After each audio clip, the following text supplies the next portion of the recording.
Ask the Podcast Coach for July 6, 2024. Let's get ready to podcast. There it is. It's that music that means it's Saturday morning. It's time to get your podcast questions answered live because it's time for Ask the Podcast Coach. I'm Dave Jackson from the School of Podcasting.com, and joining me right over there, the one and only Jim Cullison from theaverageguy.tv. Jim, how's it going, buddy?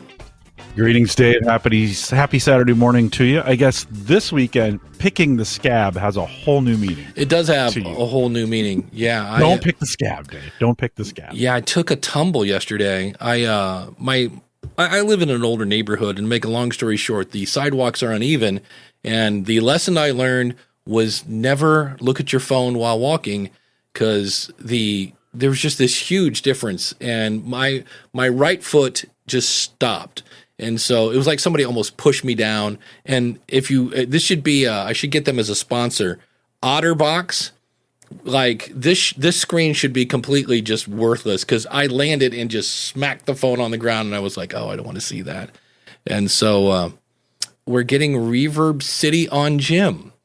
I love that band. Ladies and gentlemen, this Thursday, Reverb City. I thought I'd just double check. Me. Yep, now it's me. Sorry about that, guys. I just looked at that just to look at the volume, and it is. But you know what fixes reverb, don't you, Jim? A little bit of coffee. A little bit of coffee will fix anything. So that coffee pour sounds so yummy, makes you thirsty. It's the Scabs. It does fix scabs. Maybe later, if we want to get sexy, I'll reveal my scabs to everybody. We don't want to see it. Well, besides that, and my legs can blind people. They're so wide. It's amazing. But that coffee pour is brought to you by our good friend Mark over at podcastbranding.co, because you got to remember, they're going to see you before they hear you. And Mark is an award-winning graphic artist. I've used him for all my artwork. And he's not just artwork, by the way. If you need a whole website, what you're going to do is sit down with Mark and say, look, this is what my show is. And he'll probably go over and listen to it if you got something to listen.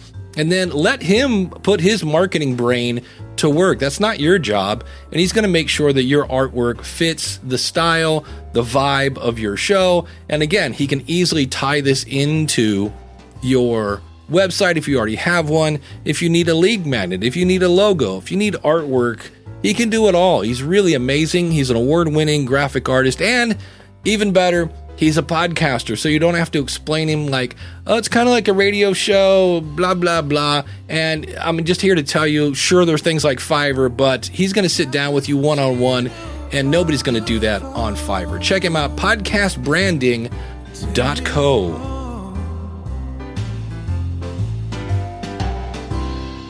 And of course, big thanks to our good friend Dan Lefebvre over there, based on a true story podcast.com. This week, based on a true story this week, I said this week twice because it's this week show, The Trench, 1776, and The Pride of the Yankees are the three. Those are his this week series is when these movies take place during this time. So check it out. The Trench, which was a World War I, 1776, and The Pride of the Yankees. Check it out today. It's a long holiday weekend. Maybe you've run out of podcasts. Based on a true story podcast.com. Check it out. Thanks, Dan, for your sponsorship. Yeah. I had somebody asked how my fourth was. I don't know. I sound like a stuck-up Ohioan, but when you get corn on the cob that was picked that day, so good. And I was very proud of myself because I had one ear. When I was like a teenager, I would literally eat a dozen myself. I was just like a machine.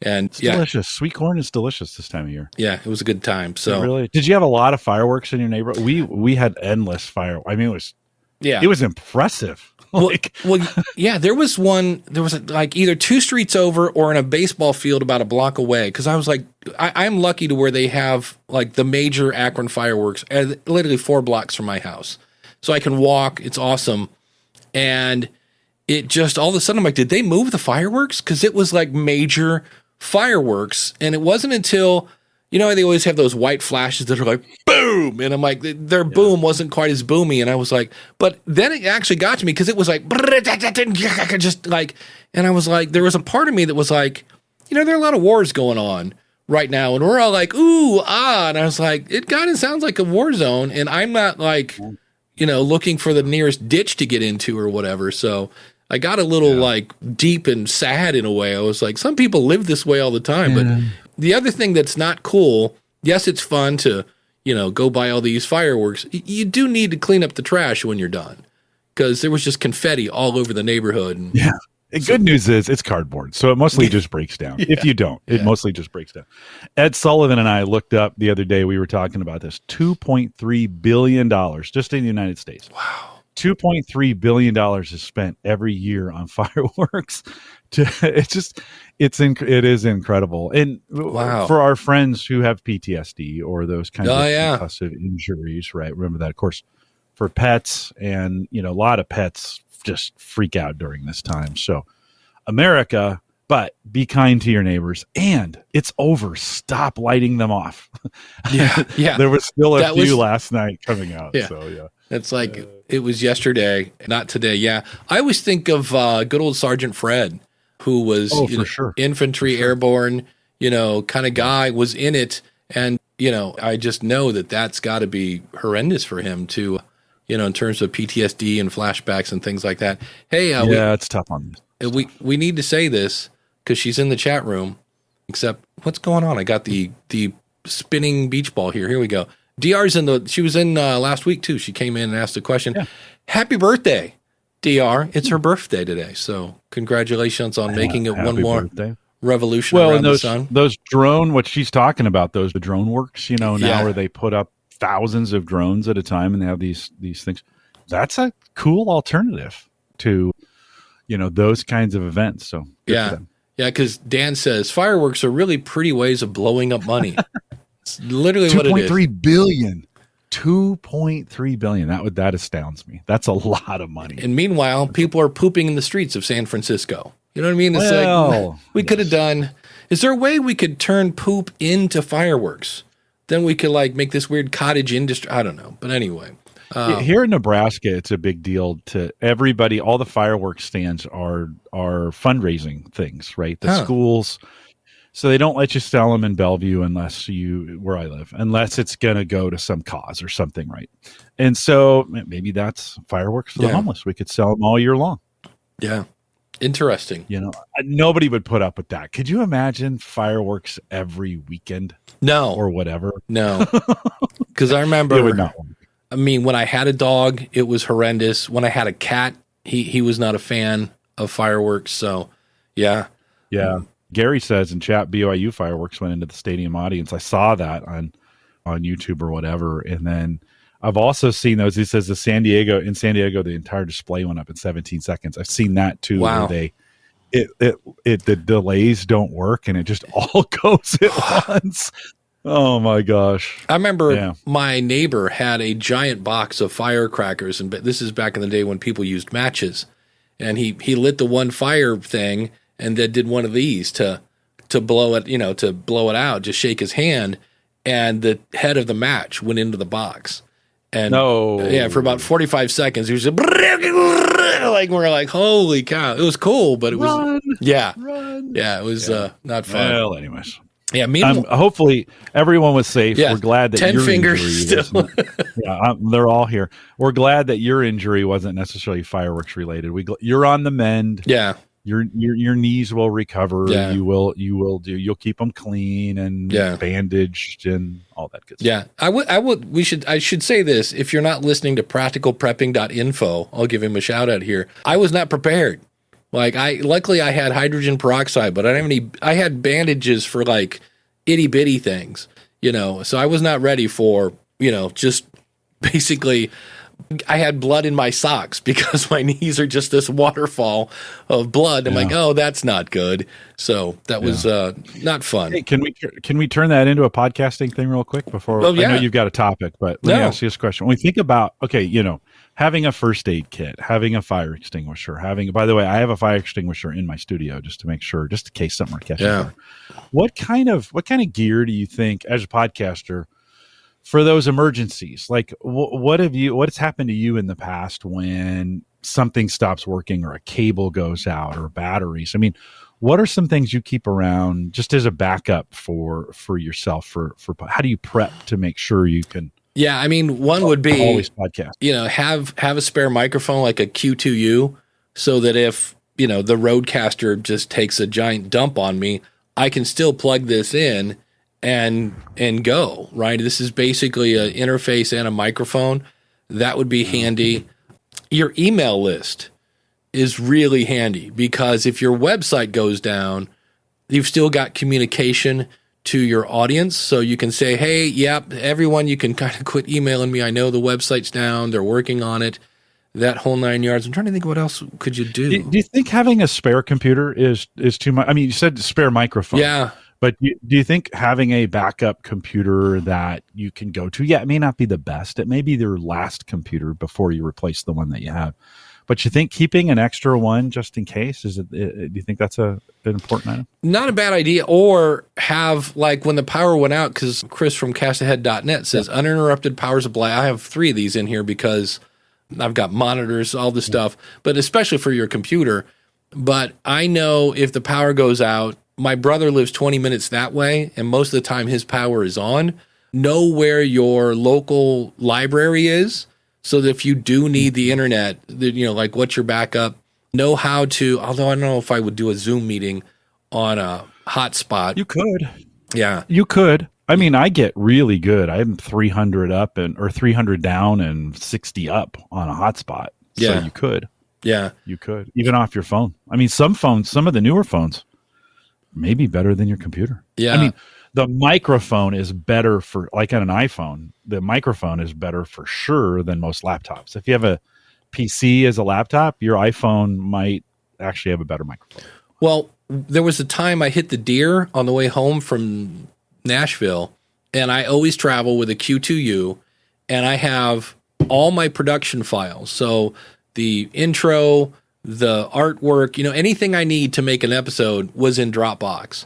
And so once I finally got to my hotel room, I had the internet, I had a microphone, I downloaded my files, made the episode, and, not that it's going to be life and death, but, I'm somewhat obsessive about not missing a Monday for the school podcast. Yeah, no, right. You've hit it. You've hit it, week over week. Some good comments coming in the chat. Dan Lefebvre says, had to change my whole recording computer literally 5 minutes before a scheduled interview, backup computer. And I think, Dave, as we think about backup computers, it's not just having one is good. What I think is great is making sure all the software and it's up to date. Because the last thing you want to do is fire that thing up and then Windows updates start happening or some of those kinds of things. You might want to turn that thing on every once in a while and just make sure it's set and ready to go. AI Goes to College said automatic whole house generator. Okay, this is expensive. I've done this, and this is expensive. But UPSs make it easier to live in the country, and that is true. If you're in an area that's susceptible to power outages, and especially in the country when the power goes out for long periods of time. Here in Bellevue, every 10 years we're out for a couple days.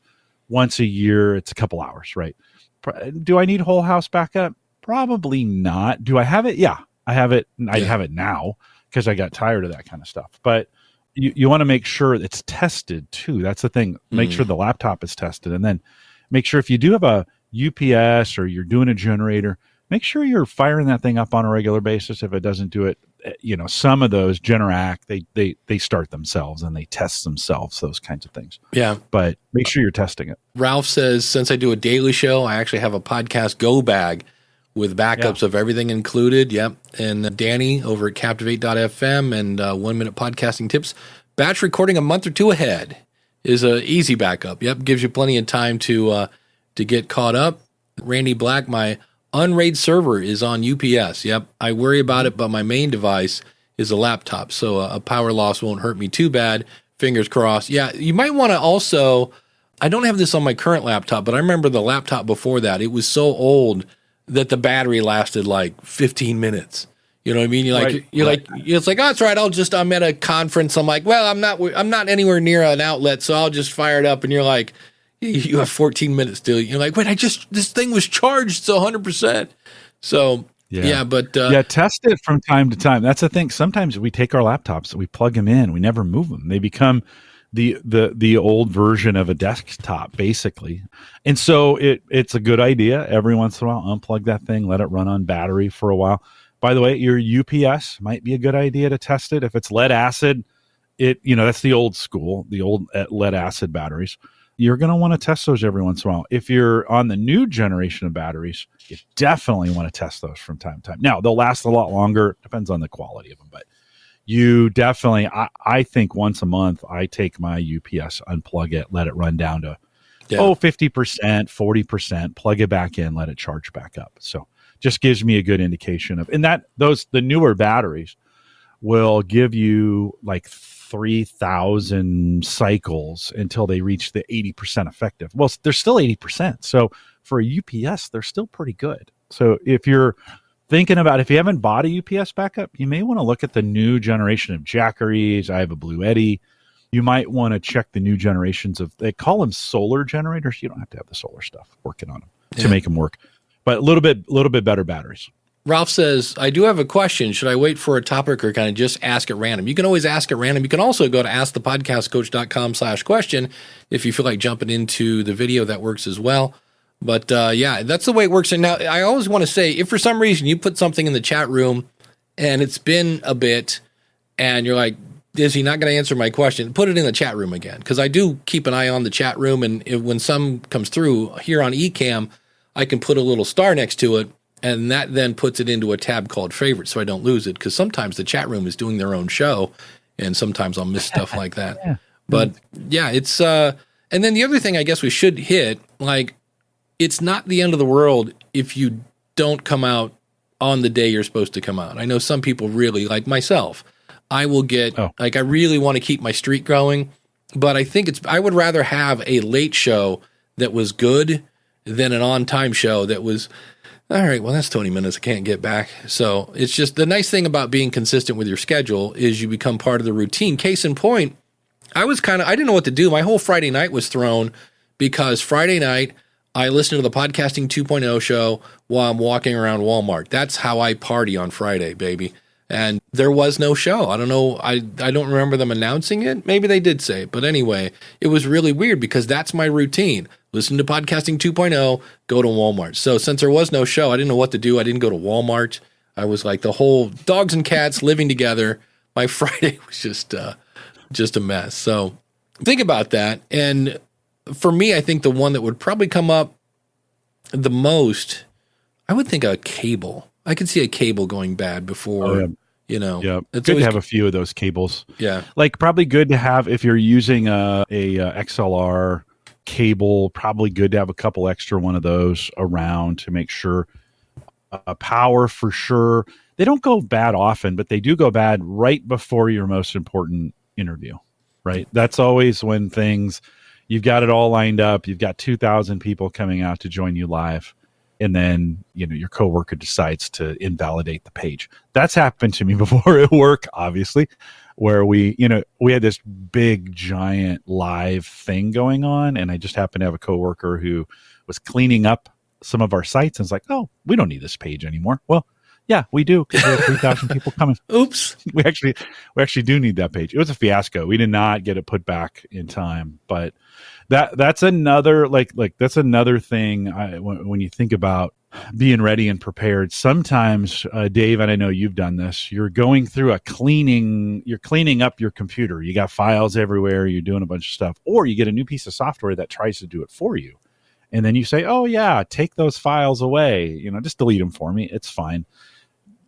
Come to find out you actually needed some of those files that you deleted, right? So be very, very careful in your cleanup as well. I know it takes a while, but spend at least half as much time thinking about that file as you spent, deleting it as you did creating it, just to make sure, yes, you definitely indeed want to, do that. And I think the last piece I'll say on that is backups. Make sure you're checking your backups. It's not good enough to just back up. You need to check them as well. And then I think there was one question Chris asked about batteries. How long is a MacBook Pro battery good for?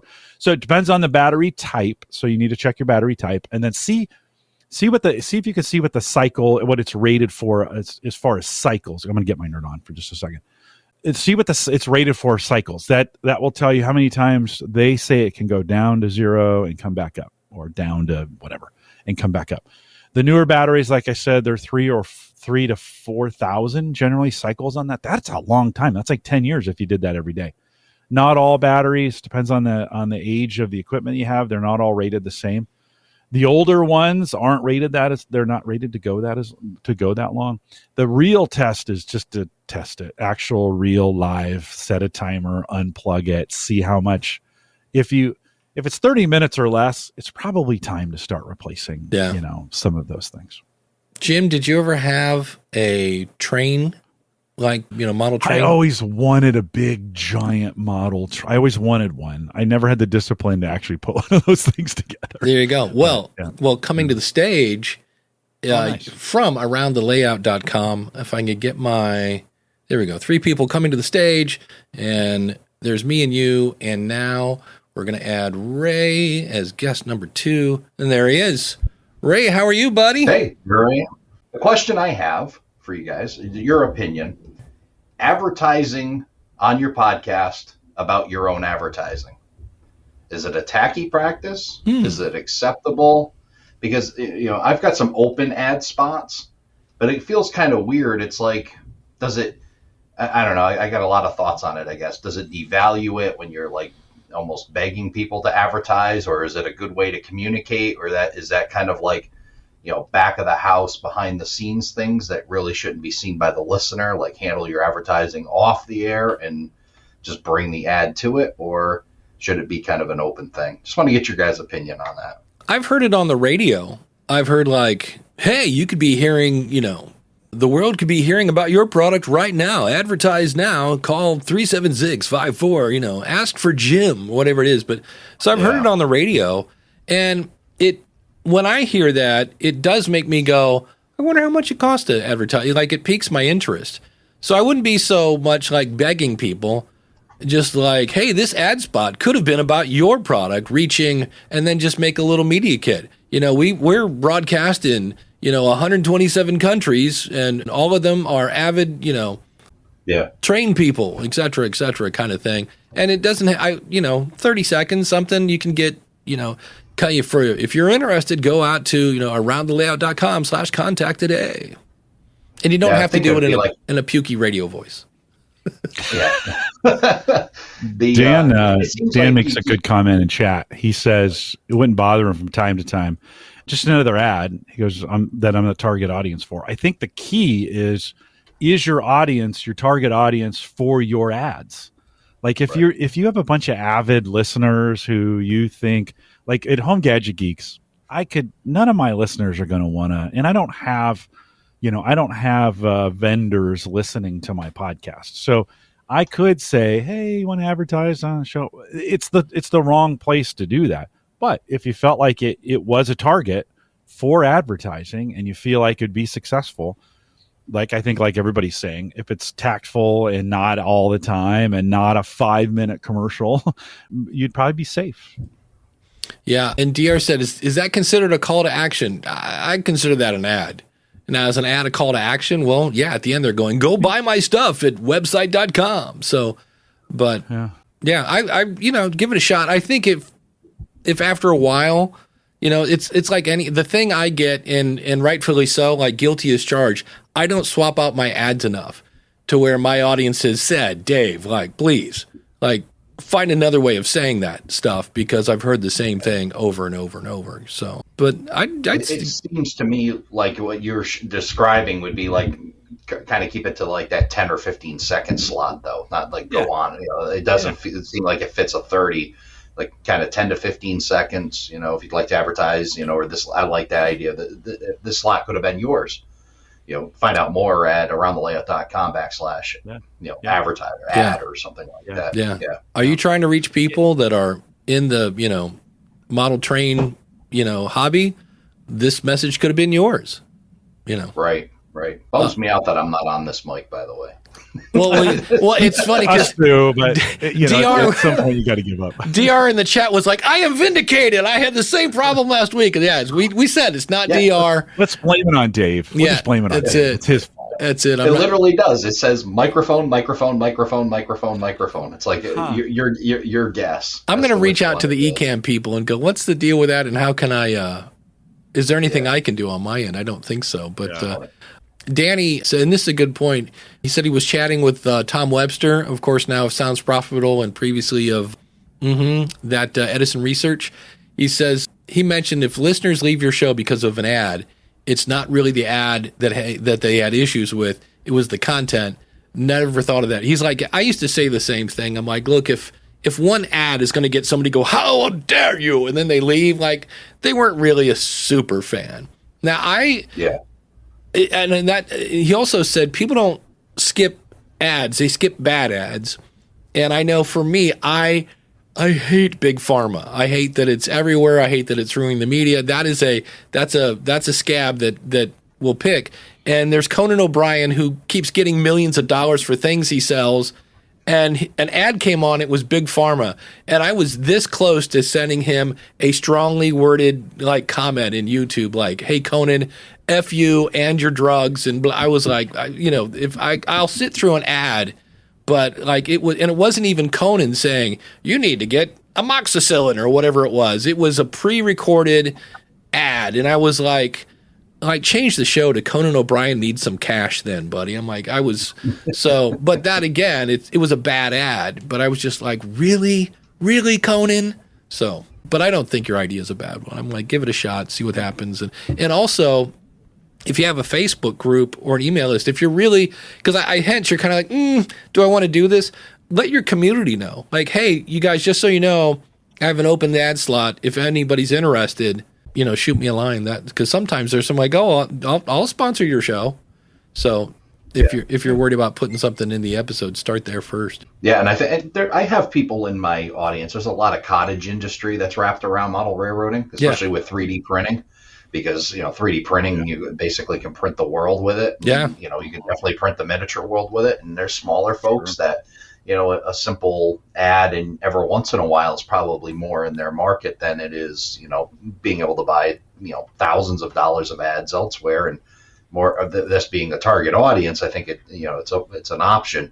It's just reaching them. And I know some of them are listening. So I just want to put the option out there without being too intrusive, and certainly don't want to be tacky either. And that's my other fear. It's like, don't want to be completely tacky. No, I mean, Dan brings it up. Billboard companies all the time have, your message here, your company here kind of thing. That's true. Yeah. So, and then the beauty is if you're using something that's dynamic like Captivate or Buzzsprout or Libsyn, if you're on the enterprise thing, you can make that dynamic. So you put it in for a couple weeks and then take it out. So I know in this case, I think you're on Spreaker, which doesn't have that, but it may make you think about leaving. So it's a thought. It might.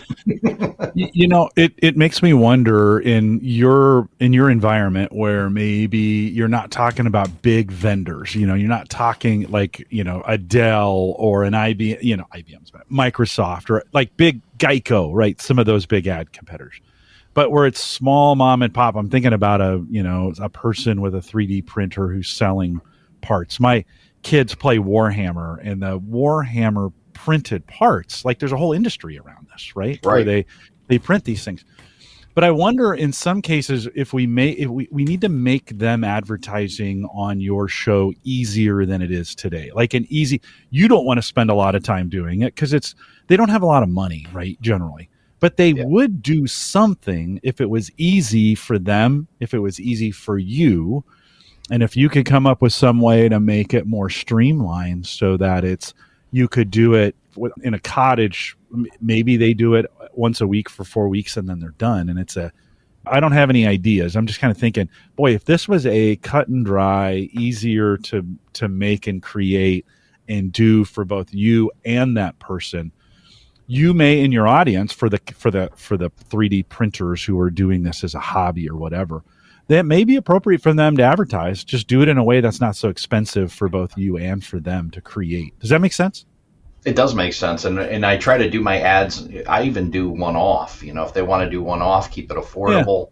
Yeah. I write it, ask them some base questions and then formulate something that works for them, call to action and, what their value proposition is in the ad. And, knock it out real quick. And then, if they want to come back, I offer a couple options. One is if you run it one off, and then if you want to do multiple ads, I'll knock some bucks off on a multiple ad package. But it's just getting that information out there. I mean, I know train shows are a good place to do it, and pull on the side and say, hey, by the way, we do a little advertising on the podcast, and here's an opportunity for you. But I'm reaching more people on a regular basis, obviously, with the podcast than I am going around to them, the several train shows a year. Well, and they're distracted then too. It's like kind of not, it's okay time, but it's not really a targeted time to get their attention. Yeah. One of the Have the train shows ever offered to advertise on your program? Like, could you do a package for them for a couple $100 and say, hey, for the 8 weeks leading up to this, I'll just mention, because like that'd be a perfect host read ad, so to speak. Oh. Or have you ever done anything like that? I've had them on the show, and we do some preview stuff, so we'll actually have an episode where that. But I don't charge for that because I believe it's good content for the podcast. Sure. So I think it's a trade-off in those aspects. For sure. It's not direct marketed. And then there's other ways I do it, and I don't want to get too much into it, but I have another thing called the operating crew, where basically it's a Patreon-driven thing. They pay $3 a month, become a member of it. And then once a month, I give away something, and I get a manufacturer to give away something on that live show. We did one last night. They come on, and it's like a free ad for them. And, I'm not really getting anything other than, supporting the Patreon group, which keeps that going. But the operating crew gets a chance to win something. Last night, it was a $50 gift card. And they join the chat, and he talks about a bunch of stuff. People are sitting around waiting for the wheel of names to spin, and off it goes. So I've got that working. But the other thing you can do with a trade show, and I just call this, in the School of Podcasting world, we call this, I did a Glenn the Geek. And speaking of that, Glenn, don't be boring. Yeah. The Jim, you want to try, or you want to? Don't be boring. What he did is he went to the biggest horse trade show and said, I want a table, a vendor booth. And then they were like, so they gave him the crappiest booth there was, but he was in the building. He just get me in the building. He said, I'll get myself there. I don't need a hotel. Just get me in the building. And then he went to all the speakers and had them come on, and that grew his network. And then he went to all the sponsors and said, tell me a little bit about your product. And they're like, wait, what are you doing? And he's like, it's a podcast for people who love horses. And they're like, do you take sponsors on that? And some of those sponsors from that very first trade show are still sponsoring his show.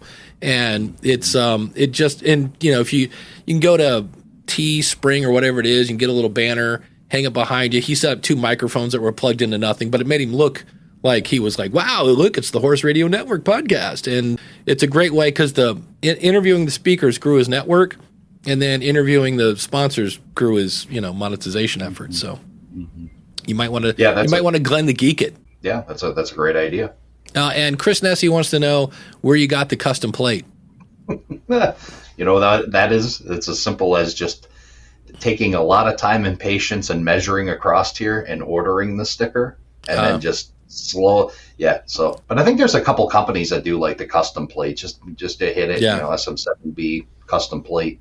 But yeah, I got sick of looking, advertising for the company. I paid, $400 or whatever it was for this thing to advertise for them. So I threw that on there. Nice. That's a way to do it. Yeah. Danny Brown says there was a thing called mic plates, but sadly they've stopped producing. So. Oh, I gotcha. I think it's 1.5 or something like that if you have an SM7B. Yeah. The trick is to sit there with the patience enough to get it exactly straight on the curve and get it to lay down. Plus, you got to get it square to the screw holes too. So, yeah, it took a little time. Yeah. But I'm a model railroader. We do those things. That's it. Little tiny X-Acto knives and glue. That's right. That's right. So, anything else we can help you with? No, that's it. I appreciate you guys having me on. It was awesome to be here. Yeah. And everyone together, we are not judging Ray by the sound as he appears. Yeah, please don't. Yeah, because if you go to Around the Layout, Ray, where do we find your podcast? It's at aroundthelayout.com. You can find everything there, including where to listen. Perfect. Love it. Thanks for coming on. Thanks, man. Thanks, guys. Yep. Appreciate it. All right. We'll see you. Have a good weekend. Thanks. Yep. Now I want to go buy a big piece of plywood and some fake shrubs and mount it to my wall. I want it a can come shrubbery. Yes. and then put railroad stuff on there. Like I'm out of here. I want to go make a model train. As a kid, I so wanted that. That was the pinnacle, right? To have that on your wall in your garage, and you could bring the plywood down, and then you'd have your model railroad, right? I removed Ray, unfortunately, behind the scenes. I should have asked him. He did a survey and got like 469 people to reply to a survey. And I was like, what is your magic sauce, man? That's holy cow. But he's got a really engaged audience over there. So Ralph has been patiently waiting for us to answer his question. Thank you, Ralph. He said, I had an issue the other day when I recorded my entire 12-minute show into script, and when I hit stop, it was not there. Does anyone have an idea for something I could use as a backup recorder? Yes, the Zoom PodTrack P4. It's an interface and a recorder. Or if you got a Rodecaster, and it's one of those things that's kind of a hassle because that means every now and then you got to clean out the card because you got all these recordings that you're not using. But Daniel and I use Squadcast when we do the future of podcasting. And I always record it on the Rodecaster.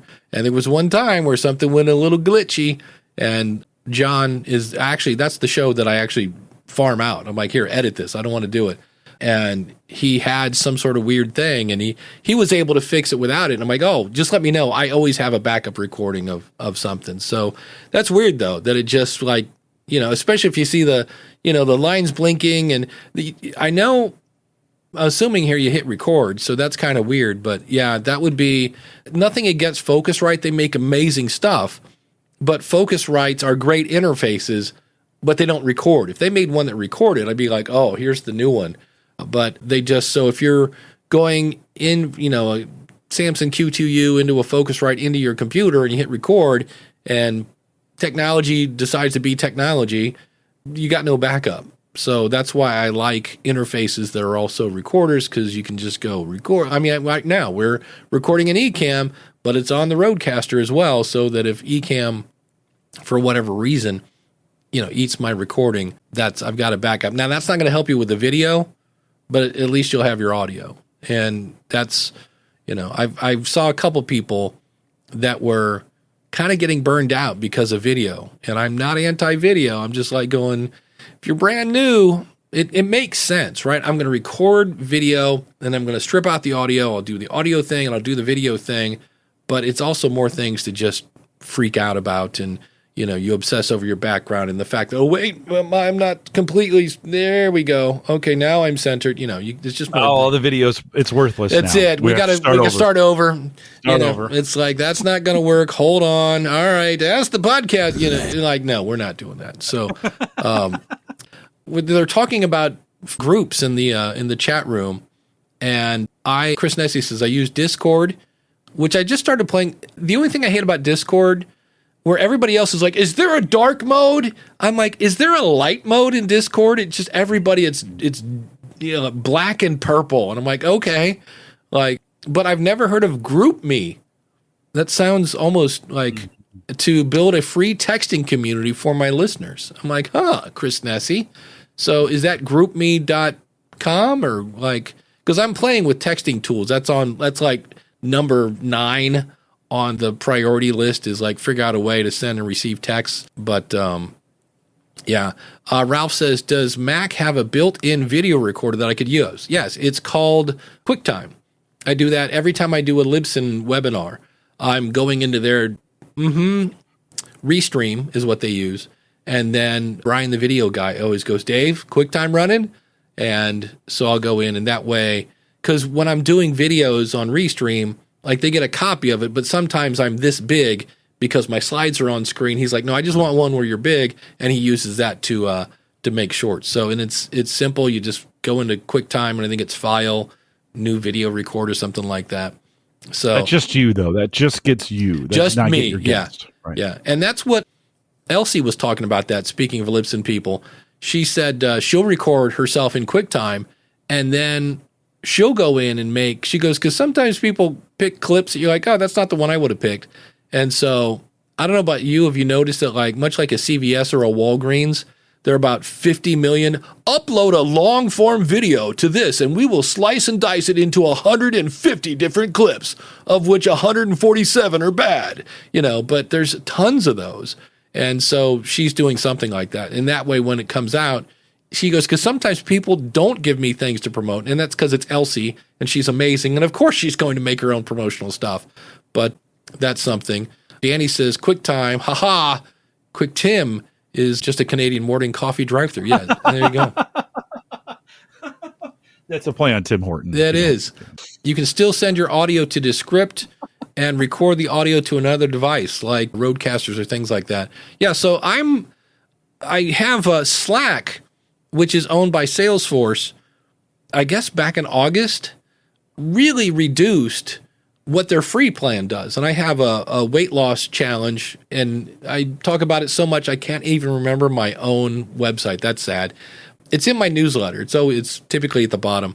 But I was using a free Slack thing because we just occasionally like add a boy or here's a fun article or something like that. And after 30 days, all previous information is removed, including my here's how to install the app and join the weight loss thing. And I was like, oh, crap. So I was looking for a free kind of tool, and somebody said you should use Discord, and it looks fairly easy to set up. There's a guy on Fiverr that I might pay, I think it was $50 to just like, here, set this up. And I'm like, you know what? Rather than spend 2 hours going through a couple YouTube videos, I'm like, I think that's worth it for me at least. And so I am looking at Discord. It was funny because I forget how many groups I was part of Brandrew Scott and Podcastage and an Ecamm and something else. And I was like, but they're all, I just log in and it's just black and purple and yellow and orange. And I'm like, it always looked very, I don't know, 1992-ish, like the interface. I was always like, but I mean, how much? Simple. Yeah. And then some of the groups are 94% emojis. And I'm like, okay, where's the actual words that I can read? But it's free. I don't quite get what because me, like I like free. I'm not sure I want to build on free because like I said, I was building on Slack and then they went, oh, guess what? We're changing the rules. And you're like, hey, yep. I'm not going to not pay you anymore. Like that doesn't work. So I'm not quite sure how. I know there's a thing called, I think it was WHOP, like WHOP is a thing that it's software that makes it so you can sell access to your Discord. But I was like, but I'm just not, that's why I've always not been a fan of Discord, not because of the content. I just hate the way it looks. And I've seen people really try to kind of clean it up, and it's always like, oh, look, it's black with, bright white letters. And I'm like, there's a reason why newspapers are white on black. It makes it easier to read. And, surprisingly, Discord is our family chat. We had done Facebook for a while, but then one of my kids wanted to leave Facebook. So we were like, well, you always go to Discord. And it took us 6 months to kind of get everybody there. But now the nice thing about Discord is you can create your separate channels. So we have like a meme channel. We have like a pet channel. The cats are everything in our family. Of course. So we have cat stuff everywhere. But we have an announcement channel. So it's kind of, Dave, I'd encourage you.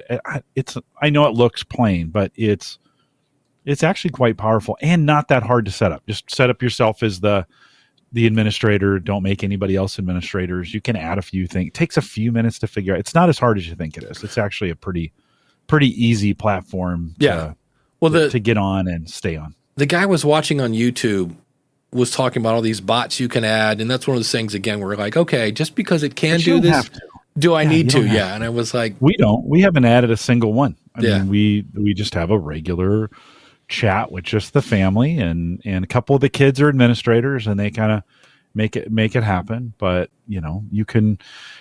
everybody can change their own settings to make it look the way they want it to for them. Miss Eileen says, yes, you can turn off dark mode in Discord. And then John Jamingo says, it's so 2010 light mode. What are you? Come on. Hey, speaking of that, just got an email from StreamYard. They're going to release, wait for it, dark mode. I mean, come on, StreamYard. Why did this take so long just to get I notice Ecamm has it down below. They've got a nice switch going on down below here for us that says light and dark. Right. But man, I have put up at that bright white StreamYard background for so long now. And it's nice. So apparently this month. So even though it looks like StreamYard fired all of their developers, I guess there's enough of them left to enable Dark mode. light and dark mode coming in StreamYard here soon to a theater near you. Well, that's, again, this either was their last thing they ever did. Or, It's very possible. It's very possible it was sitting in QA Yeah. when they fired. Somebody said, what does this button do? Oh, look, we have a, developers. I was trying to find.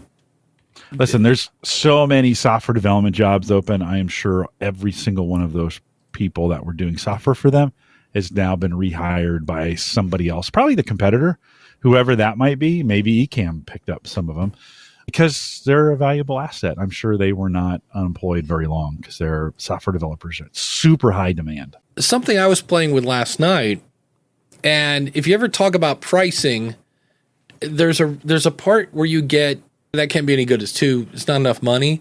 And if you go to your podcast website to talk about it, Kajabi, if you're going to do anything normal with it, is like $150. And then I went to Podia, which was $90. Then I went, I'm on now is Zenler. And I found this thing called Pensight. I do have an affiliate program. They have an affiliate program. If you go to supportthishow.com/Pensight, and that's PENSIGHT, and it doesn't do, like, there's no mobile app for it. And there's one other thing it didn't do, but it wasn't a big deal. And like, it does memberships, it does digital products, it does coaching, it does group sessions, it does email marketing, and a lot of unlimited. Like Kajabi, it's like, oh, you can only email 1,200 people, which is still a ton of people. A lot of really cool stuff. And then I went, well, how much is it? And you go to, it's $29 a month. I was like, wait, what? They take 3%. Well, that's Stripe fees, but they don't take any. I mean, it does. And it's almost like I went, this has got to be too good to be true. And the thing that was interesting about it is I went in, because now they've probably fixed it, but when I first started using Zenler, and that's almost 2 years ago, if I wanted to tie into their coaching program, their calendar didn't tie into my Google Calendar. So I would have had to had two calendars, theirs and mine, which would have made seeing if I was free or not a nightmare. And so I was playing with it last night, and it's one of those things where I was like, hey, this really makes me want to move the school up, because I mean, I'd be saving $40 a month. And then it dawned on me, wait a minute, that's it. They don't have an affiliate program. They have an affiliate program for them. If I had a website, there's no affiliate program so that my students could then promote me. But if you're just looking to sell courses, it was like, holy cow, $29 a month. So if you ever think of moving from one system to the other, and that's what I talk about in the latest episode, is you have to learn the page builder part. If you have an affiliate program, you have to tell all your affiliates who have been promoting you using that fun link all over their website, you have to go find those links and change them. That always goes over really well. If people have subscribed, let's say you're using Teachable, and now you move to this, that means that the early students can't go into the system and cancel their subscription. They have to contact you because it's a different system. But I was just like, holy cow, $29. And that, again, made me go, wait a minute, Kajabi's $160 and this one's $29. I was like, but they've got some cool YouTube videos. And I was like, it looks just like a startup. They're based out of London. That's the other thing you want to do. If you ever see something that's too good to be true. And that's something that drives me nuts. When you go to About, and it's like, this is the best software since sliced bread, blah, blah, blah. But there's nothing about the company. I'm like, who am I giving my money to? And so I went to LinkedIn and saw where they've been around since 2022. So it's a startup, and they're based out of London and San Francisco. But now I'm going to have to check out GroupMe.com. Everybody's talking about that in the chat room. So if you want a communities are, Jim, you know a lot about communities. Do you have any best practices for communities? Well, be careful what you wish for. Yeah. That's my number one. They can get a little unruly. The bigger they get, the harder they fall. Is so you have to be, it takes a lot of time and effort to moderate them in a way. I mean, you have to stay on top of it all the time to make sure they're kind to each other. I mean, some of those communities can get away. Listen, don't create one and then walk away from it. Close it. If you're not going to moderate it, close it. If you're not going to have moderators, close it. It's not worth having open. Those things they turn toxic. So just be super, super careful. And it's kind of it can be as big of a job as the podcast itself. Yeah. So just make sure, it depends on your audience and all those blah, blah, blah, all those things. But you've got to be, and you have to be the most mature one in the group. You just have to decide you can't pick fights with your own listeners. You can't be condescending to them. I mean, just before you do it, just make sure you want to do it. It's one of those things. I think everybody, in the moment you open it up and endorphins flood your body and you're like, it's going to be so great. And then you get a couple hundred or maybe 1,000. I have a group of 17,000, which is way too big. It's just way too big, but it's what we got. And it's a full-time, I'm checking it all the time. Yeah. Mark over at Practical Prepping, I mentioned, I think, because the last time I talked to him, he had 8,000 in his Facebook group, and now he's got 18,000 in his Facebook group. And he said he finally got some people in the group to help moderate, because it was an absolute full-time job. And because they had it set to where you had to approve every comment, which makes it a full-time job. And he's just, he is a no-nonsense kind of, he will lovingly and compassionately kick you out for stupid stuff. Yeah. So when you start talking politics or whatever, it's like, nope, that's not what we do here. Next, nope, see you, bye. You're out of here. Politics, advertising, we border on religion sometimes. It's just like, no, let's keep this on topic. And it's interesting. I see people who try to sneak stuff in that's kind of on topic, but not on topic, right? They just try to sneak it in with doing something else around it or whatever. I had to every once in a while, I have to break out the ban hammer and I let people know people are getting banned. Right. That's not for the people being banned. They're already gone. It's so for the folks, the regulars like, oh, okay. Yeah, this is a group that's being moderated. I think the questions and the comments are a lot different when people know there's moderation involved. And then 2, I had to put down, and say, hey guys, I'm seeing a lot of ads. Like there's just too many ads in here. And I'll allow an ad, but you can't spam the group with ads. And it was funny right after that, there was so much ad traffic. And then I put this post out and it immediately stopped. And so sometimes now the group slows down a little bit because there's not that, you don't have that constant traffic coming in and people commenting on that stuff. But as a moderator, and then there are people mad at me that I was like, oh, you're being too heavy handed. And you're like, well, sorry, that's what I got to do. It's my job, So, but you got to be willing to confront some people and say, hey, that was not appropriate for what we're doing here. And it's not always, by the way, it's not always clean cut. I think, Dave, this is one of the biggest things I've learned in moderating this stuff. Is you think it's always like black and white, and it is not. There are moments I look at stuff and I go, should I allow that? And I had some folks complain about some stuff that was posted, and I was like, I probably would have let it go, but they were deeply offended by it. And then you're thinking, well, what about the person who posted it? Are they going to be offended that I removed, especially the lifestyle posts? And you're like, yeah, that's not your lifestyle, but that doesn't mean you have to, right. You have to whatever with it. Right. I agree with everyone's opinion as long as it's mine. Yes. Yeah. So just be careful what you wish for on some of these kinds of things. Well, and I know most of the folks listening here, especially the chat room, know this already, but if you're thinking about starting a group, just know what you're getting into. Yeah. And I think the perfect size is between 1,000 and 2,000. There's enough people to keep it moving. Yeah. But there's not so many people it gets out of control. That's a good size group. Yeah. Sell Pip Success says, are you still using Heartbeat? Yes, I love Heartbeat for the community. And that's an example of, now you can also do courses in Heartbeat. And I thought about moving the courses to Heartbeat because that'd save me $60 a month. And they have an affiliate program. And it just, again, was like, oh, it's so much work. But I love Heartbeat for the community. And then Chris says, well, wait a minute. I thought Volley was your jam. Well, it was. And then they went away and I replaced it with Heartbeat and then they came back. So it's kind of, it's put me in a weird spot because I use Volley now. I instantly signed up. I'm like, these take my money and don't go away again. And so what happens, I have some people in Heartbeat that will DM me, which is fine. It's there. And then other people, I always say, for coaching questions, it's better to contact me via Volley because I can reply in text, in audio, in video, or screen share. And I love it. And plus, I have Volley open like 24/7 unless I'm doing Ask the Podcast Coach. And so it's a little more versatile than Heartbeat for coaching. But there's some really cool stuff. I'm trying to get my audience, my problem, and I just need to because Mark Johansson is a friend of mine. He has something like Gym Pros, Gym Garage, something about gyms and stuff.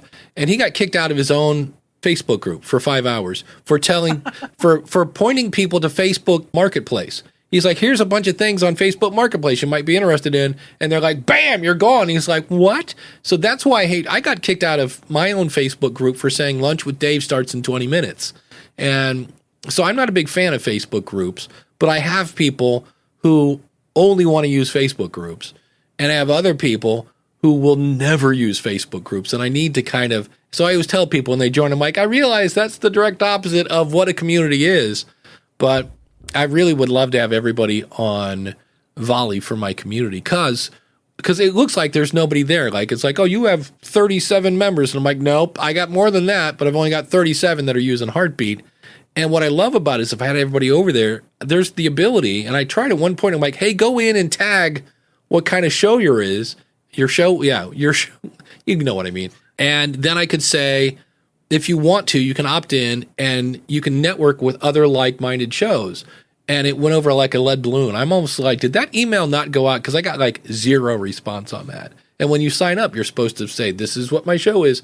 But it's got a lot of cool community networking kind of stuff. I love the way Heartbeat integrates with Zoom because we do Lunch with Dave and group coaching with that. So I'm a big Heartbeat fan, and I just use Volley for coaching. That comes in really handy for people across the pond.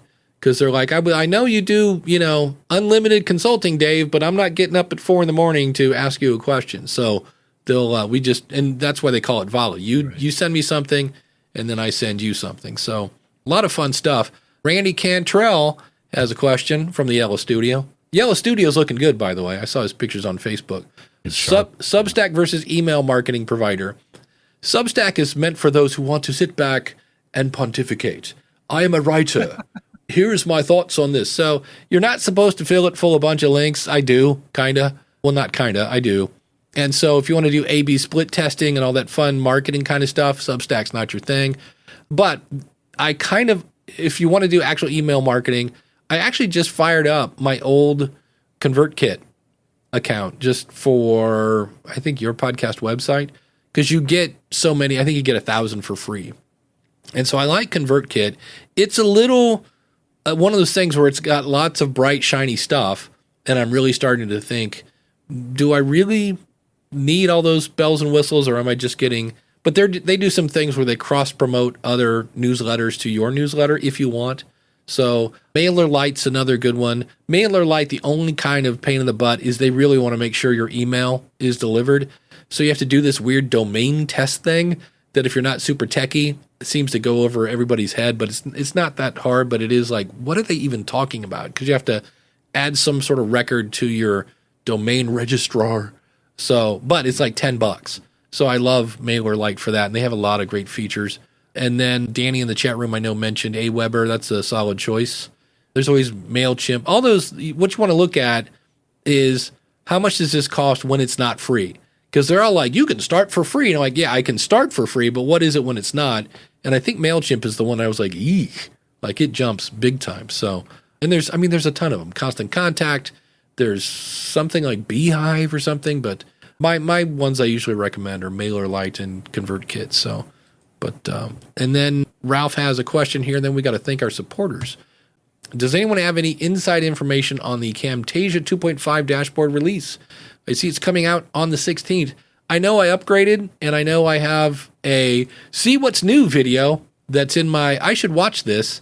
And that's something, Jim, do you do this where you buy stuff and go, okay, I'll look at this later, or I will use this later, or I actually have a folder called, I think it's Stuff to Learn. And it's all these courses that I have, it was one-time deal, lifetime access kind of thing. And I love Matthew Dix. He has a new book out about storytelling. I ordered his storytelling course when it first came out because it was an early bird special, one time only. I think I logged in once and went, yep, the login works. And that's the last time I saw it. So I'm taking a vacation in a couple weeks and I'm doing a bunch of stuff to my house. But the other thing I'm doing is I might actually watch some of these courses. It's hard. I don't know about you as a guy who makes courses. I'm always I hope I'm not doing this to my students, but I have a hard time staying awake, literally staying awake when I watch courses because it's just a slide and somebody talking. And, it's hard to make courses fun and entertaining. It's tough. So, but do you have a lot of those? I can't just sit and listen to them. I need to convert them. I shouldn't say this. This is what I should do. I don't actually do this. But I need to convert them to my phone as audio only and listen to them in the car. That is the best time for me to sit and listen and learn. Even if there's visualizations, I need to, even some company stuff that we do, that we make, that we don't make available as a podcast. I've listened to it on our secure SharePoint servers in my car, just so, because I can't, otherwise I get too distracted. I get distracted on this show and I'm doing it. Yeah. So, It turns out that was not the question Ralph was asking. He was asking not about Camtasia, but Captivate. Because I wonder, when I saw 2.5, I was wait a minute. Here's the thing. If you go into Captivate, and I have said, look, I know I work for Libsyn, but if somebody said who has the best feature set, in the $20 price range, that's a no-brainer. And I was playing with Amy, which is their dynamic tool. And oh my God, I started playing with tags. And if I wanted to, I have a segment on the School of Podcasting, right? Question of the month. I could tag that QOTM or whatever you would like to make, and then go in and say, show me where are all my question of the month ads? Because they're from, July. And then in August, upload my August one and go, okay, all of those, check. Use this one. Poof. And I was like, oh, that would be so much easier than what I'm doing now. And so when I looked into, I stumbled into either their here's our latest release kind of thing or an FAQ. They got some cool stuff coming because right now I can't see how many downloads my ad got, but I saw somewhere that I just was like, ooh. And they basically saying, here are things that are not here now.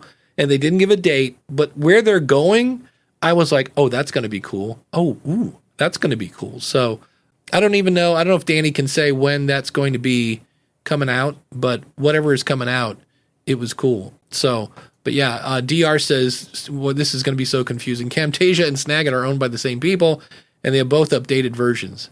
Yeah. So the one's Camtasia, that's a video editor. One is Captivate, that's the media host that has a lot of. Oh, speaking of. Who we're talking about selling Array. If you're on Captivate, because Camtasia is a video editing tool, so most of the time I'm saying Captivate, they have a build your own kind of Patreon thing, and you can use that to sell sponsorships. So you can say, hey, here's, it's X amount a month, you get this position, and then you can use that to dynamically insert your ad. So there we go. July 16th preview. And lots of stuff on that FAQ very soon. Yeah, and Rich Graham is saying, yeah, the tag thing's been there. Dave, where you been? And I'm like, yeah, I like Amy. It's really cool. The only people without, again, spending hundreds of dollars for media hosts, because Libsyn has, their dynamic tool has limits. I can say, only show this ad for 500 impressions and only show it in this city and state. It's, but that's an enterprise solution. But for Joe, entrepreneur guy that wants to just promote his own stuff, Captivate has a cool one, and Red Circle, of all people, have one where you make a folder and you put a bunch of ads in it, and you go, okay, when at this time, grab 2 random ads from that and stick them in here. And it was like, now again, there's no kind of stats on that, but I was like, that's kind of cool. And that's part of their free program. Now, the Red Circle free plan, because it used to be you went to their website used to be weird. They had all these red flowers. It looked like a florist shop. I'm like, what are we selling here, kids? And it used to be free media hosting, which I have said for 19 years, not a great business model. And now if you go to their website, they've got all their paid stuff. And at the very bottom, it's like, oh, by the way, we do have a free program. So I always, for the person that's like, no, it's got to be free, man. I don't have enough money. I'm like, okay, well, don't use Spotify. Use Red Circle because that's a better free choice. So DR says, Patreon type of platform to get away from the ads. My favorite, and I need to answer this question because it's been so long since I've looked, I'm probably out of date. And I know Patreon is coming out with the ability to gift subscriptions. So if you know somebody who's really into Star Wars and there's a Star Wars show that they listen to, you could like go over and say, hey, I'd like to buy them a premium membership to this. I like Supercast. And if I remember right, they take less money than Patreon. And Patreon, you get the joy, and I mean joy, of teaching your audience how to, don't click on the RSS feed, copy it, and then paste it into your app. That can be a bit of a train wreck, where Supercast, when you sign up, you click a link and it has that weird smart thing that knows what kind of phone you're on. It's like, oh, do you want to listen to this on Apple Podcasts? Click here. And I always thought that was kind of cool. So that's why I like Supercast. And I'm sure if you go to supportthishow.com/supercast, if they have an affiliate program, I probably have a link to that. She says, I have a client, DR says, on the free plan on Red Circle. Yep, no complaints. Their customer service is great, even on the free version. Yeah, I forget what show. I have a show on Red Circle, Blueberry, Buzzsprout, Captivate, and Libsyn. And anything I finally got to the point where I'm like, how many do I need? Like, of those, like, hey, I'm only podcasting twice a month and it's got to be cheap. I'm like, Libsyn, okay, I need dynamic ads. Okay, Captivate. I need dynamic ads, but I really needs to be like just stupid simple. Okay, Buzzsprout. So it's, I want to really embrace podcasting 2.0 and I love WordPress. Okay, Blueberry. So that whole 9 yards. But I'm sitting here gabbing, and I keep saying I'm going to do this, and then I don't. And that is, speaking of communities, is I want to say thanks to my awesome supporters, because I feel like I've been talking for I'm just watching Jim just sit there. I'm like, hey, you're doing fine. You're fine. You're fine. This show is brought to you by the School of Podcasting. There's courses over there that'll walk you through everything, literally, except Buzzsprout, because they just rebranded. And I was like, yay, I get to redo all my Buzzsprout stuff. There's unlimited coaching and a really kick-butt community. And you can use the coupon code COACH. And when you sign up to save you some money. And by that way, that coupon is for every month after that. That's not just like the first month kind of thing. So this show runs on Podpage. If you want to try Podpage, that's my affiliate link. Go to trypodpage.com. And if you want to learn Podpage, check out learnpodpage.com. And that's some more tutorials I'm going to be making in the future. They're getting ready to change their interface a bit. Right now, we're using Ecamm. And if you want to check it out, just go to askthepodcastcoach.com/Ecamm. And Ecamm has 2 M's at the end of that. And if my button would work, there we go. If you need more Jim Collison, and hey, who doesn't need more Jim Collison? Well, then just go over to theaverageguy.tv, or if you want to be a rebel, you can go to homegadgetgeeks.com. But we have been saying theaverageguy.tv forever, so I'm sticking with that. Yeah, and both work. Yeah, there you go. And it's time for our fun-filled Wheel of Names. And so, will it be Ralph from Ask Ralph, or there's Glenn? We've got Greg over at Indie Drop-In. We've got all sorts of fun people. Let's spin that wheel, Dave. I can't take the suspense. Round and round it goes. We got a super chat. Holy cow, from John Spencer. Thank you, John. And the one and only Ed Sullivan from SonicCupcake.com. So, longtime supporter of the show. And if you need help with your podcast, he's an editor. And just he'll make you sound delicious. So, and every time I hear Sonic Cupcake, I get a little hungry. I got to admit it. I'm like, oh, you know what? I haven't had a cupcake in forever. So thank you, Ed, very much for your support. We deeply appreciate that. Hey, if you think about it, does this show save you time or money? Or ooh, I didn't know that, and saved you a headache? Does it keep you educated? Well, then you should become an awesome supporter. Just go over to askthepodcastcoach.com/awesome. You also get invites to group coaching occasionally and all sorts of fun stuff. And I realized I have an extra slide at the end of this, Jim. You ready for this? This is my favorite. That is a polar bear eating vanilla ice cream in a snowstorm. It's excellent. So, It is a dad joke, isn't it? Yeah, but John Spencer chiming in with the super chat. So, John, I clicked the button. It's supposed to make it rain when I click that button. It said it did. Ooh, it did. A little bit. There was a little bit there. Okay. It was fast. Thank you, John, very much for your super. He says, what is the... Cool. Oh, I like that. He's got a question. We should start doing that. Hey, if you want to ask a question, super chat. But he says, what is the best equipment set up for recording while walking? Well, number one, do I have to show you my knees? You don't want to do that, my friend. I'm here to tell you.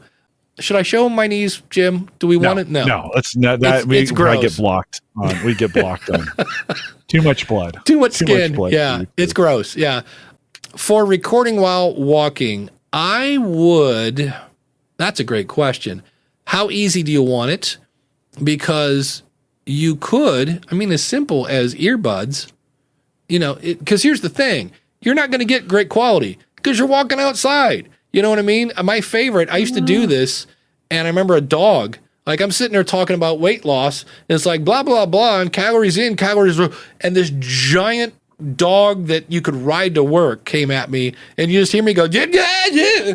And my audience loved that. But let me think about this. When you could get great, I mean, there's all sorts of, there's Wireless Go from Rode. Jim, what would you recommend? Yeah, I would go with the Wireless Pro. Yeah, that would be my pick up one of those. Make sure the windscreen's on it. You can either hold it or you could attach it to yourself. You're gonna get wind outside. You just know it's gonna happen. So not every time, but those I continue to see those Wireless Pro mics being used on YouTube, and they work. People clip them to their hats, they clip them to their shirts, they hold them, and so that would be my recommendation. Yeah, but hands down. There's that, and there's a couple knockoffs of that too that may work as well. You might your mileage might vary, but it seems like Rode's doing that. That's the best I've seen so far. Yeah, and then Shure has one, the Shure Move mic. That's like $300, and it works with your phone. The other thing that I just found out, we were talking about this, and I just realized I put the wrong link in the chat room. That's the link to the thing I'm talking about. Rode has a microphone, like a, Bob Barker kind of typical SM58 kind of microphone. It is wireless and will go to your phone if you wanted it to, or it will record right into the microphone. And I was like, ooh, that sounds a whole lot easier, and you'll get a little better audio. Jason Bryant from MattTalkOnline.com is going to the Olympics, by the way, again, as an announcer for... Yeah, exactly. And he had one yesterday, and it does tie right into the Rodecaster if you needed that. And I said, wait, do I have to buy the receiver for that? He's like, no, you can just have it go right to your phone. And I was like, ooh, that could be... He goes, or you just have it record into the mic. And I was like, oh, I didn't know it did that. And it's like $280. And I was like... My wallet is getting warm just thinking about that. So there's some good stuff. Yeah, the Rode interview mic, I think is what that's called. Ask Ralph said Bluetooth stinks. It does, but if you're doing a Bob Barker, that's the only bad news about that. I'd have to think about that. How can I monitor that microphone? There's got to be a headphone out, because otherwise you could have a ton of popping peas and not know it because you can't hear it. So... But Bluetooth's gotten a lot better. Let me just say some of the standards have been picked up a little bit. I'm still not an advocate for using wireless stuff in general for podcasting, whether that be wireless keyboards or wireless mics or wireless headphones, whatever. Some of the early versions of PC had terrible Bluetooth associated with it. And the Bluetooth standard was just never really designed to be a asynchronous in time kind of interface. There's been some standard updates to it. It's gotten a little bit better. Again, still not an advocate for it, but if you were outside using those connected it was one way. This is where it's a little bit different. If you're one way recording to it, it can be a little bit better. In this arena, you definitely get what you pay for. Yeah. So don't buy the $50 version of these things. You're going to spend $200 to $300 to $500 on it. If you don't want to do that, there are some wired versions of it where you can get the lapel wire to it, or There's some dongles you can get for your iPhone and plug that stuff directly in. If you don't want to do Bluetooth, you can get some support for that. Just be careful on the phones. They don't have enough power to really to run really good microphones. So they'll tell you like, hey, this isn't going to work when you plug it into the camera kit is what you would get on the iPhone with Lightning to get it there. So there are some great options now to do this if you want to record outside. Yeah, this is a Power Device, and it's a wireless kit. And the tricky part is for your phone, it's for an iPhone, at least in this case, you have to get one of these converters because the actual mic has your typical, what looks like a headphone jack. And there is no headphone jack on an iPhone, so I had to do these. And I was amazed. And you get two of them for like $40. Now it's wired, and they give you lots and lots of cable, which is kind of a pain in the butt, depending on what you're doing.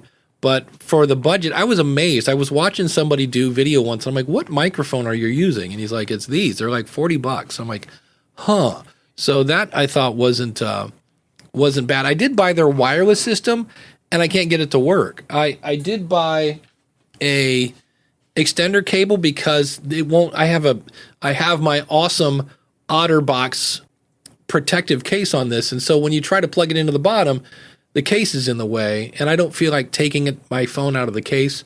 I cannot think the OtterBox case well worth the money spent, because when I did take my little tumble, I literally landed on my phone. Like I just smashed it into the concrete and expected it to pick it up and just have it be nothing but, lines through it and everything like that. And the case saved it. So that's cool. But yeah, John says it's only money. Yeah. The thing about the Wireless Pro, because I used that when I did they weren't the Pro then, it was just the Wireless Go. When I was doing my Akron podcast, I went to some place and it was cool to just clip on these two things, hit record, which records on the device, but I also had it recording on my phone because there's a cool Rode software that comes with it. So, and then Danny says, what's an example of terrible Bluetooth? Stupid Magic Mic from Apple. Yes, it's magic, but it stays connected to your Mac. Yes, I hate my earbuds. Keep connecting to my Mac. And I'm like, no. And that drives me nuts. I know Ralph was playing with a bunch of Bluetooth stuff, and he was trying to do it. He wanted his microphone not to be in the shot, so he had these different tools. And by the time you talk into the mic, over Bluetooth, into whatever he was using, a Rodecaster or whatever, and then back to your earbuds, there was always this weird, just an ever so slight, like Elvis 50s echo, and he just couldn't get rid of it. So that's another thing. So yeah. Sometimes that's noise canceling. Listen, they make these things for the average person. So they put all these things in there because they hear people complain, I can't get this to work. It doesn't ever do. And then for us techie people, we're trying to connect them to 5 or 6 different devices at a time. I have this Bluetooth speaker that I take out on the deck when we're out there, and it's connected to my phone and the Mac and the TV. I've got all those connections. Man, when I turn that thing on, it doesn't know what to do. Yeah. It's like, too many things. So you do have to manage. This is what a lot of people don't realize. Bluetooth, you have to manage it. You have to make sure, you ever turn your phone on? I do this all the time. Look at all the Bluetooth things your phone is connected to, right? It's crazy. I bet I have 15 or 20 in there that I've connected to at some point. Not right now, but at some point. So you definitely with Bluetooth now, you definitely have to manage it. And again, it's terrible in an asynchronous where you're trying to get stuff back and forth. It's got delays built into it. I mean, it's going to space, for God's sake. So just be gentle with Bluetooth. There are some applications though where it can work wirelessly for you very, very, and for God's sakes, don't use Wi-Fi for some of that stuff. That's even worse. There's a whole bunch of new Wi-Fi enabled things. Don't. Wi-Fi was not made for that. Yeah. So don't even the 6 and 6E stuff that we have coming. Like don't take your devices that you use. It's good for like Internet of Things and some of that kind of stuff that you're using. But man, don't use Wi-Fi for that kind of stuff for sure. Ralph says, I ended up going back to my Rode Pod mic. I don't even worry about the monitoring anymore. I do have the Shure mics.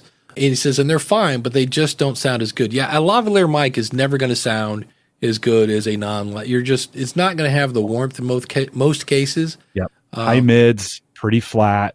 You're going to get, outside, you won't get any echo, but then you're dealing with outside noises, dogs barking, sirens, that kind of stuff. Todd the Gator says, what was the Powered to Wise power supply again? It wasn't a power supply. It's just it's two microphones that it's two little lav mics. And then I think there's even a splitter. So you can plug it in to, yes. I mean, it's just cables plenty here. And yeah, and they have an extension cable. So if you didn't have enough cable already, here's more. But you got the little microphone with a little clippy-do on it, little windscreen. And then here's the other one. And then the thing is, the end of it is like it's like made for an old iPhone, I don't know, 12, something like that. So you have to get one of these, and you have to make sure this is, if I remember right, let me look at it. Yes, it's TRRS, because one R wasn't enough. And then you plug that into that, and then this goes into your phone, and it works. But I had it's on my kitchen table. I'd run and get it, but, we're doing a live show. But I want to do that, and I got some sort of extension cord to plug into my phone so that, in theory, because it's just this little bar that plugs into the bottom, and it's supposed to pair with your stuff. And I did try it. I took my phone out of the case, and it still wasn't working. So I was like, well, and it was cheap. It was like, I don't know, $20 for a wireless system or something. And I'm like, well, like Jim said earlier, you kind of get what you pay for. But I thought if their wireless mics sound as good as that would be, easier to do it. And it's funny because I always go that way if I want to record at events. And then it dawned on me, Dave, you never record at events. And I'm like, yeah, I guess I don't. Usually because the last thing I want to do is like, hey, Mr. or Mrs. Guest, we've all come here to network. Let me steal you away into a room so that neither of us is networking. And I'm like, what you should be doing is making those connections. So you're like, hey, when we get home, I need to have you come on the show. But it's always nice to have that option so that if somebody wants to do a quick, I used to do the last 5 and 5. I'd go around and ask people, which I haven't done in a long time. So if somebody wants to send in a last 5 and 5, what were the last 5 podcasts you listened to? Not so much your favorite 5, but what were the last 5 podcasts you listened to, and tell me a little bit about them. And don't forget to plug your website. Go to, schoolofpodcasting.com/question. That's something we used to do, and it just kind of fizzled out. So let's see what else is going on in the chat room here. Danny says that's the beauty of microphones. Each voice responds differently. Yeah. The pod mic I found harsh because of its emphasis on mids.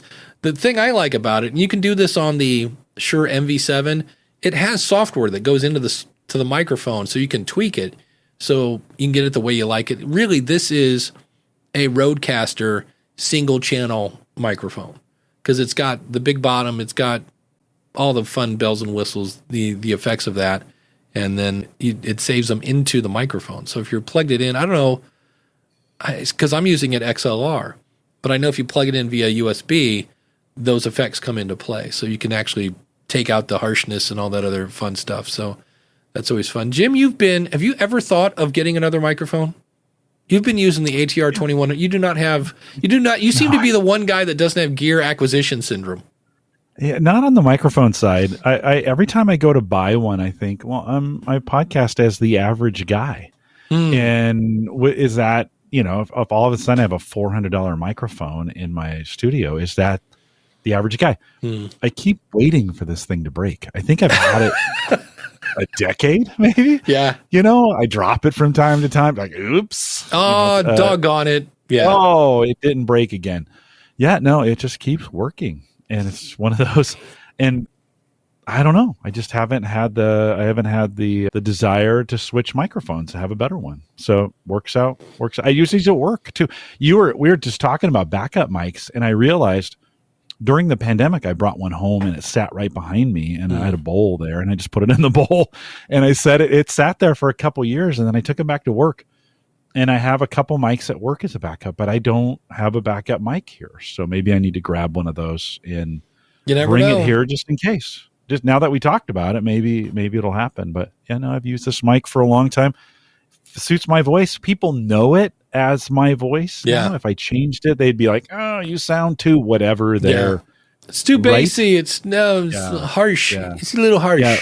Listen, Randy Black knows me well. He says I have a monitor problem, not a podcasting gear, which I consider my monitors as part of podcasting. But yes, I do enjoy my monitors and my setup down here. That 4 different PCs going. You're putting them on outdoor grilling products and cigars. I do.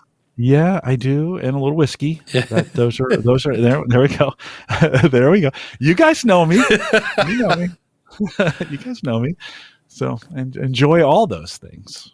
So there we go. Well, as I look at the clock, I was like, it's about that time. So, oh yeah, Jim, what's coming up on Home Gadget Geeks? Well, Thursday was the 4th of July, and so we didn't podcast. Always nice to take a week off, but we have some good podcasts. If you need something to listen to, like we always say with Dan Lefebvre's podcast, if you need something else to listen to, Home Gadget Geeks is always there for you. Just check it out, homegadgetgeeks.com. And I don't know if Dan could do it. I'm watching the Playlist on Netflix, which is the birth of Spotify. And as a musician, I want to reach through the screen and punch people in the face because they really have absolutely no respect for artists at all. And it just shows. And I'm kind of like, yeah, but how much of this is true? And I don't know how he would find a guest. He'd have to find a guest that was in Spotify to figure that out. But that's if you want to kind of get where Spotify's coming from. They're all about, hey, I know it's your stuff and you worked hard for it. It's your art, but like we just want to give it away for free, and we're going to do it. You can't stop. It's too bad. So it's an interesting documentary if you need something to watch. And it's I think originally in whatever Swedish people speak, Swede something, and it's dubbed in English. So if you're looking at it going, wait, did I eat too many gummies? Like, why is the mouth not in? Like, no, it's the way it is. So, on the School of Podcasting, I think I'm going to do something I've never done, and that is there's a new show coming out, new to us, called Podcast Hot Seat, and the first episode is now available. And I think I'm going to throw that down the School of Podcasting with a little opening of it, like, hey, this could have been you, to go back to Ray's point and put that in there because it is the 4th, and my knees hurt. And I need to take it easy this weekend. And so I think that's what's going to do that on the School of Podcasting. We'll be here next week. Jim will be on special assignment, but I'll be here, and you'll have to tune in next week to figure out who I got to be the guest co-host. So we'll see you next week.